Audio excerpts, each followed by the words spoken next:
On பண்ணிவிட்டு button press பண்ணால் எதுவுமே ஒர்க் ஆகல. கழட்டி ஃபஸ்ட்டு பிரிச்சுக்கணும். பிரிச்சுட்டு இதுக்குள்ள பார்த்தீங்கன்னா ஒரு ஸ்க்ரூ இருக்கும். இப்போ இதில் வந்து இங்கே 4 ஸ்க்ரூ இருக்குது.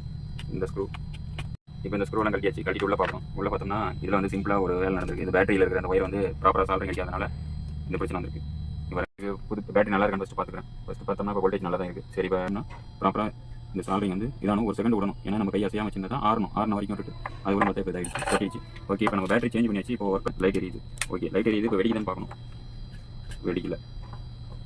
என்ன நார்மலாக வந்து பார்த்தீங்கன்னா டிரான்சிஸ்டர் கம்ப்ளைண்ட் வரதுக்கு நிறைய வாய்ப்பு இருக்குது. இந்த மாதிரி ஒயர் கட் ஆகி இதாக வந்து டிரான்சிஸ்டர் கம்ப்ளைண்ட் ஆகும். அதை நம்ம ஃபஸ்ட்டு வந்து டிரான்சிஸ்டர் இதுக்கு செக் பண்ணுறது டயோட் மூலம் வச்சுட்டு ரெசிஸ்டர் பக்கத்தில் இருக்கிறது தான் பேஸ். அதனால் வந்து இது வந்து ஒரு என்பிஎன் டிரான்சிஸ்டர்னால பேஸுக்கு வந்து இது வச்சுட்டேன். ரெட் ஒயர் வச்சுட்டேன். இதில் வைக்கிறேன். இப்போ பாருங்க ஓம்ஸ் வந்து ஸ்டார்ட் ஆகிருக்கு தெரியுதா? எப்போ டிரான்சிஸ்டர் போயிருக்கு. ஆக்சுவலி நார்மலாக சால்ரிங்கோட எடுத்துக்கணும். எடுத்துட்டு இப்போ வந்து இந்த மாதிரி பண்ணும்போது நார்மலாக என்ன பண்ணுவோம்னா பவர் வந்து டிஸ்கனெக்ட் பண்ணணும். ஏன்னா ஒரு ஒயர் அட்லீஸ்ட் ரிமூவ் பண்ணிக்கணும். ஏன்னா ஒரு வேலை நம்ம உள்ள வைக்கும் போது பேட்டரி வீக் ஆகிறதுக்கு வாய்ப்பு அதிகம். அதனால் ஏன்னா இப்படி இந்த 3 பின்னையும் இப்படி நல்லா ஃபுல்லாக சால்ரிங் பண்ணிக்கணும். கண்டினியூவாக ஹீட் பண்ணிகிட்டே இருந்தால் இந்த ட்ராக் போயிடும். அதனால் என்ன பண்ணால் இப்படி வச்சுட்டு ஜஸ்ட்டு இந்த மாதிரி ஒரு சின்ன டிரான்சிஸ்டர் இது மாதிரி இருக்கிறது எடுக்கிறதுக்கு அந்த ஹோல்ஸில் வந்து உள்ள போகிற மாதிரி ஒரு இதை வச்சுக்கிட்டு இப்போ நான் வந்து இங்கே வச்சு கீழே வந்து ப்ரெஷர் அனுப்பினா கீழே டிரான்சிஸ்டர் வந்துச்சு. பாருங்கள் கீழே டிரான்சிஸ்டர் வந்துச்சு.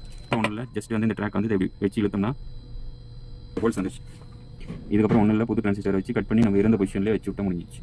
ஓகே டிரான்சிஸ்டர் எடுத்துட்டேன். எடுத்த டிரான்சிஸ்டர் நான் அப்படியே உள்ள சொல்கிறதுனா ரொம்ப கஷ்டமாக இருக்கும். ஏன்னா இந்த 3 பின் இருக்கனால நெருக்கமாக ஒரே டைமில் இப்படி ஏற்றுறது கஷ்டமாக இருக்கும். அதுக்காக என்ன பண்ணுறதுனா சிம்பிளாக ஒரு டெக்னிக். இப்படி வந்து இதை வந்து கிராஸாக கட் பண்ணணும்.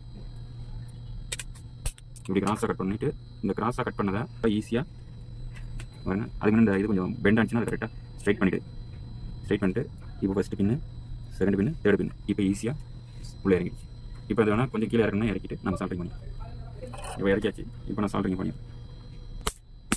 இப்போ கம்ப்ளைண்ட் வந்து கிளியர் ஆகிடுச்சு. இதில் இன்னொரு கம்ப்ளைண்ட் வரும்.